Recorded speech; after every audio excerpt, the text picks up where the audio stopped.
అయితే బాప్తిస్మం పొందాక మనం ఎలా జీవించాలో ఇప్పుడు చూద్దాం. ఇప్పటి వరకు మనం బాప్తిస్మం తీసుకున్నాక ఎలా జీవించాలి అనే సమాధానాన్ని అనేక దైవజనుల జీవితాల్లో చూసాం, వారి మాటల్లో విన్నాము. ఒకసారి ఆ ప్రశ్నకు సమాధానంగా బైబిల్లో ఉన్న కొందరి జీవితాల్లో చూద్దాం. లూకాసు వార్త 5వ అధ్యాయంలో ఈ సందర్భం దగ్గరికి వెళ్దాం. ఈ సంఘటన గన్నేసరతు సరస్సు తీరంలో జరిగింది. యేసుక్రీస్తు ప్రజలకు బోధించడానికి సీమోను పేతురు యొక్క దోణెను ఉపయోగించుకున్నాడు. ప్రసంగం ముగించిన తర్వాత రాత్రంతా కష్టపడిన ఒక్క చేప కూడా పట్టలేక అలసిపోయి నిరాశతో వలలు శుభ్రం చేసుకుంటున్న పేతురు వైపు యేసుక్రీస్తు ప్రభుల వారు తిరిగాడు. అప్పుడు ఆయన దోణెను లోతునకు నడిపించి చేపల కోసం మీ వలలు వేయండి అని ఒక ఆజ్ఞ ఇచ్చాడు. అనుభవజ్ఞుడైన జాలరిగా పేతురుకు ఈ టైంలో వల ఎలా వేస్తాము అని అనుకుని ఉండొచ్చు, ఎందుకంటే చేపలు పట్టడానికి అది సరైన సమయం కాదు.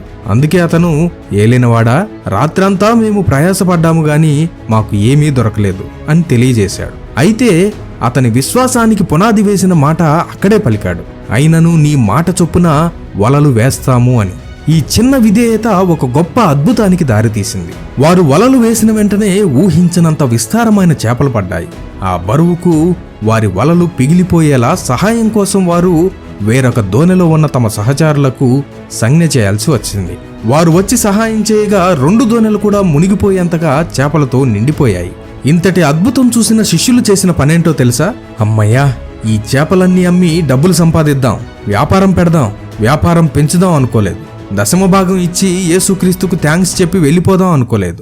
మహా అద్భుతం చూశాం, ఈ చేపలమ్మి వచ్చిన డబ్బులతో సెటిల్ అయిపోదాం అని అసలు అనుకోలేదు. వాళ్ళేం చేశారో తెలుసా?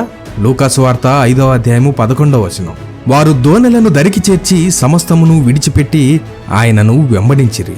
అంతటి గొప్ప అద్భుతము చూసిన శిష్యులు ఆ చేపల మీద కానీ వారి వ్యాపార లాభాల మీద కానీ దృష్టి పెట్టలేదు. వాటన్నిటినీ విడిచిపెట్టి యేసుక్రీస్తుని వెంబడించారు. ఆయన ఎక్కడ ఉంటే అక్కడ ఉన్నారు, ఆయనతో నడిచారు, ఆయనతో నవ్వారు, ఆయనతో తిన్నారు. వారి దృష్టికి యేసుక్రీస్తు కంటే గొప్పదైన విషయం ఇంకేదీ వారికి కనబడలేదు. బాప్తిస్మము ఇచ్చే యోహాను దగ్గర బాప్తిస్మం పొందిన వాళ్ళు వాక్యం వారితో మాట్లాడగానే సమస్తమును విడిచి యేసుక్రీస్తుని వెంబడించారు.